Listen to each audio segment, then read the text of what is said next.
શું ફરી માસ્ક પહેરવું પડશે? શું ફરી હેન્ડ સેનિટાઈઝરની બોટલો ખાલી કરવી પડશે? શું ફરી એકવાર કોરોના જેવી મહામારીના કારણે ઘરમાં બેસવું પડી શકે છે? શું ફરી એકવાર હોસ્પિટલ દર્દીઓથી ખીચોખીચ ભરાઈ જશે? આ બધા સવાલો સતત થઈ રહ્યા છે અને ભયનો માહોલ ઊભો થયો છે એટલા માટે કેમ કે ચીનમાં ફરી એકવાર નવો વાયરસ ફેલાયો છે અને ઇમરજન્સી ત્યાં લાગુ કરી દેવાય હોવાનો દાવો કરવામાં આવી રહ્યો છે. શું સત્ય છે એનું એ જાણવું છે. હજુ તો માંડ કોરોનાથી કળ વળી છે આખા વિશ્વને, એવામાં ફરી એકવાર નવા વાયરસની દહેશતથી સૌ કોઈ ચિંતામાં હોય એ સ્વાભાવિક છે. તો ચાલો સાજા રહેજો રાજમાં. આજે વાત કરીએ શું છે આ નવો HMPV વાયરસ, એના લક્ષણો શું છે, ભારતમાં કેવી તૈયારીઓ છે અને આ વાયરસની પાછળનું સત્ય શું છે. નમસ્કાર, આપની સાથે હું સેજલ.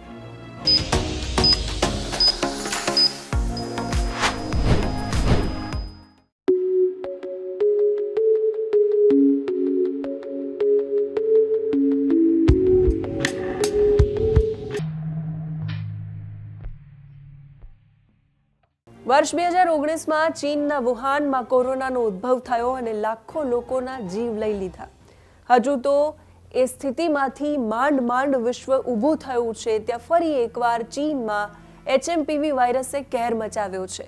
વિશ્વ આખા પર ફરી એકવાર મહામારીનું સંકટ ઘેરાઈ રહ્યું છે. એ જ દિવસો ફરી યાદ આવી રહ્યા છે. એવું લાગી રહ્યું છે કે હજુ હમણાં જ 2020 પૂરું થયું છે. ચહેરા પર માસ્ક, આંખોમાં ભય, દર્દીઓથી ખદબદતી હોસ્પિટલો અને સ્મશાનમાં ખૂટેલા લાકડા, લાશોના ઢગલા અને છતાંય હોસ્પિટલોમાં વેઇટિંગ લિસ્ટ. આ બધું જ ડરાવે એવો માહોલ હતો. ફરી પાછો એ પ્રકારનો ભય કેમ સતાવી રહ્યો છે? તો ચીનમાં કોઈ પણ વાયરસ ફેલાય અને આખા વિશ્વના શ્વાસ અદ્ધર થઈ જાય. સોશિયલ મીડિયામાં ચીનના ભયાનક દ્રશ્યો ફરી એકવાર વાયરસની જેમ સ્પ્રેડ થઈ રહ્યા છે. આ દ્રશ્યો જોઈને લોકોને ભય એ છે કે ફરી શું મારો વારો આવશે? ચિંતા એટલે પણ થાય છે કે આ ચીન છે જે ક્યારેય સાચા આંકડા કે સાચી માહિતી જાહેર કરતું નથી. આ વખતે પણ એવું જ છે. ચીનનું કહેવું છે કે આ સામાન્ય ઋતુમાં થતો ન્યુમોનિયા જ છે.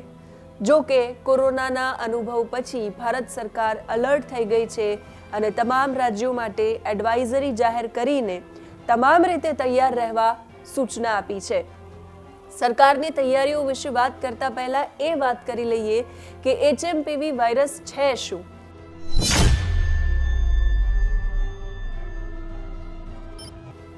હ્યુમન મેટાન્યુમો વાયરસ એટલે કે HMPV. HMPV એ નવો વાયરસ નથી. આપણી વચ્ચે 6 દાયકાથી આ વાયરસ છે જ, પણ આ વાયરસની ઓળખ ડચ રિસર્ચરોએ 2001માં કરી હતી. એ 2001માં ડચ રિસર્ચરોએ શ્વાસની તકલીફ ધરાવતા બાળકોના સેમ્પલ લીધા.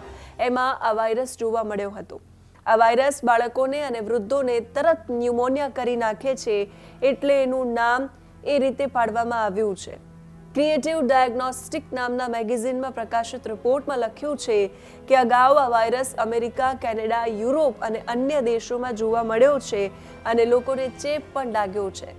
Centres for disease control and prevention એટલે CDC પ્રમાણે અમેરિકામાં 2023માં HMPV વાયરસના કેસોમાં 11% વધારો જોવા મળ્યો હતો. જ્યારે આ વાયરસની ઓળખ થઈ અને 2023માં અમેરિકામાં ફેલાયો ત્યારે એ પ્રમાણમાં બહુ જ હળવો હતો.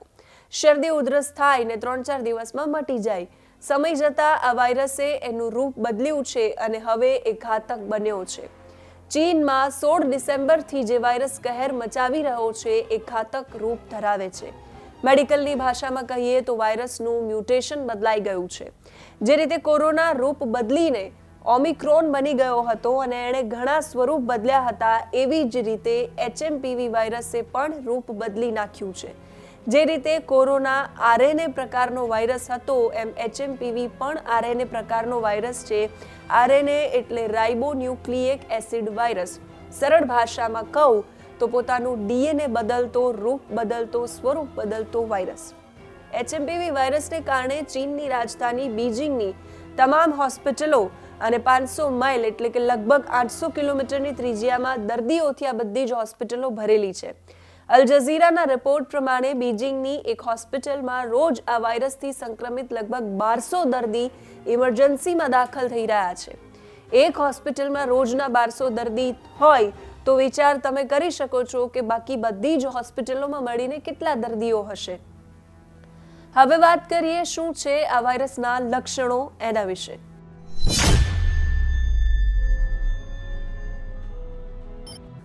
એચએમપીવી વાયરસના લક્ષણો શું છે? તો જેને આ વાયરસ સંક્રમિત કરે છે એ દર્દીને શરદી થાય છે, ઉધરસ આવે છે, તાવ આવે છે, માથું દુખે છે, શરીરમાં કળતર થાય છે, શ્વાસ લેવામાં તકલીફ થાય છે, નાક બંધ થઈ જાય છે, ઇમ્યુનિટી નબળી હોય તો બ્રોન્કાઇટિસ અને ન્યુમોનિયા પણ થાય છે. હવે વાત કરીએ આ વાયરસ કેવી રીતે ફેલાય છે.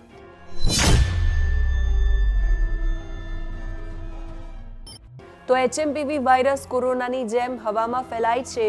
આ વાયરસ પર અભ્યાસ થયો, એના રિપોર્ટમાં એવું કહેવામાં આવ્યું છે કે મોટે ભાગે આ વાયરસ હવામાં ભેજ સાથે ટીપા સ્વરૂપે ફેલાય છે. ખાસ કરીને ઉધરસ અને છીંક દ્વારા આ વાયરસ ફેલાય છે. વાયરસ શરીરમાં ઘૂસ્યા પછી 3 થી 5 દિવસ પછી એના લક્ષણો દેખાય છે. રોગપ્રતિકારક શક્તિ નબળી હોય એને આ વાયરસ તરત લાગી જાય છે. આ વાયરસ 12 માસ ફેલાય છે, પણ શિયાળામાં અને વસંત ઋતુમાં એની સંખ્યા બહુ જ વધી જાય છે. એટલે અત્યારે જે સમયગાળો છે એ સમયગાળા દરમિયાન એની સંક્રમણ કરવાની સ્પીડ છે એ વધી જાય છે. ગંભીર વાત એ છે કે 5 વર્ષથી ઓછી વયના બાળકોને આ વાયરસ તરત લાગી જાય છે અને એની હાલત કફોડી બની શકે છે. હવે વાત કરીએ આ વાયરસથી કોને કોને ચેપ લાગવાનો ખતરો છે.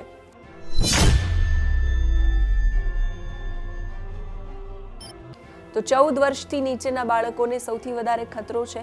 60 વર્ષથી ઉપરની ઉંમરના વડીલોને કોઈને કોઈ મોટી બીમારી હોય તો એમને પણ આ વાયરસ લાગવાનો ખતરો છે.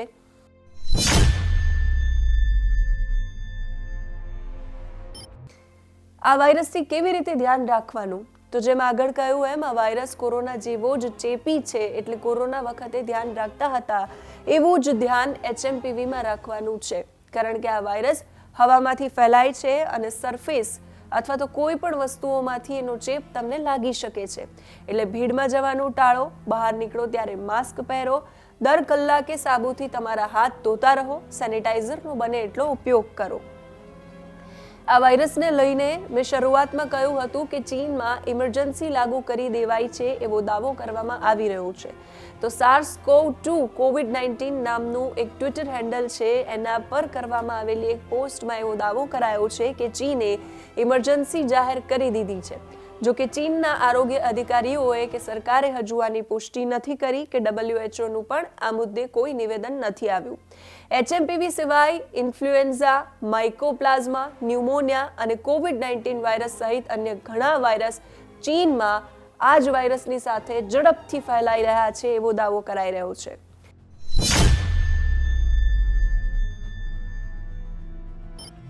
એચએમપીવી સંક્રમણની સારવાર શું અથવા તો એની વેક્સિન છે? આ સવાલ તમને થાય એ સ્વાભાવિક છે. તો જવાબ એનો છે ના.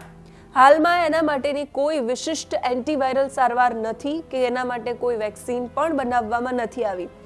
જો કોઈ વ્યક્તિને એચએમપીવી ચેપના લક્ષણો હોય તો એને પોતાને આઇસોલેટ કરવા અને સામાન્ય કાળજી લેવાની સલાહ આપવામાં આવે છે, જેમ તમે કોરોનામાં કરતા હતા એમ.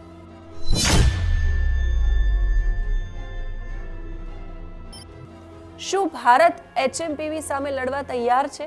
આ સવાલ તમને થાય. National centre for disease control એટલે કે NCDCએ ભારતમાં માનવ મેટાપ્યુમો વાયરસ એટલે કે એચએમપીવીના કોઈ જ કેસની પુષ્ટિ નથી કરી. NCDCના ડિરેક્ટર ડોક્ટર અતુલ ગોયલે કહ્યું એ પ્રમાણે એચએમપીવી સામાન્ય શરદીના વાયરસ જેવું જ લાગે છે, જે બાળકો અને વૃદ્ધોમાં ફ્લૂ જેવા લક્ષણોનું કારણ બને છે. એમણે લોકોને પ્રમાણભૂત પ્રોટોકોલનું પાલન કરવા, એટલે જે રીતે આપણે કોવિડમાં પાલન કરતા હતા, સામાન્ય દેખરેખ રાખતા હતા, માસ્ક પહેરવાનું, ભીડમાં નહીં જવાનું, એવા જ બધા પ્રોટોકોલનું પાલન કરવા માટે વિનંતી કરી છે. જેમ કે શરદી, ઉધરસ અને તાવ જેવા લક્ષણો હોય એવું કોઈ પણ વ્યક્તિ હોય જેને આવા લક્ષણો દેખાતા હોય તો એની સાથેનો સંપર્ક ટાળવો. એમણે ખાતરી આપી છે અત્યારે કે ગભરાવાની જરૂર નથી અને નિયમિત શરદી કે તાવ માટે દવાઓ પૂરતી માત્રામાં ઉપલબ્ધ છે. આ સાથે ડોક્ટર ગોયલે કહ્યું છે કે ચિંતા કરવાની જરૂર નથી. ભારતમાં શ્વસન સંબંધી રોગોમાં રોગના જે કેસ છે એમાં કોઈ ખાસ વધારો નથી થયો. હોસ્પિટલોમાં પૂરતી સંખ્યામાં પથારીઓ એટલે કે બેડ છે અને અન્ય જરૂરી સાધનો અને દવાઓની પણ વ્યવસ્થા કરવામાં આવી છે. સતર્કતા સૌથી મહત્વપૂર્ણ છે. નિષ્ણાંતો સહમત છે કે ભારતમાં HMPVથી હાલમાં કોઈ તાત્કાલિક જોખમ નથી. આની સાથે સરકારે WHOને પણ નિયમિત રૂપે HMPVનો ડેટા આપતા રહેવા માટે કહ્યું છે. રાજ્ય સરકારોને પણ એડવાઇઝરી જાહેર કરી અને એલર્ટ રહેવા માટે સૂચના આપવામાં આવી છે. હાલ ભારતમાં કોઈ જ વ્યક્તિએ ડરવાની જરૂર નથી, કેમ કે HMPVનો એક પણ કેસ આરોગ્ય મંત્રાલયના કહેવા પ્રમાણે ભારતમાં નોંધાયેલો નથી. પણ આ ચીન છે જે રીતે ડેટા જાહેર નથી કરી રહ્યું, એટલે ત્યાંથી આવતા લોકો, ત્યાંથી આવતો માલ સામાન, એની સંપૂર્ણપણે કાળજી રાખવી બહુ જરૂરી છે, કેમ કે આ વાયરસ નવો વાયરસ છે જેણે પોતાનું રૂપ બદલ્યું છે.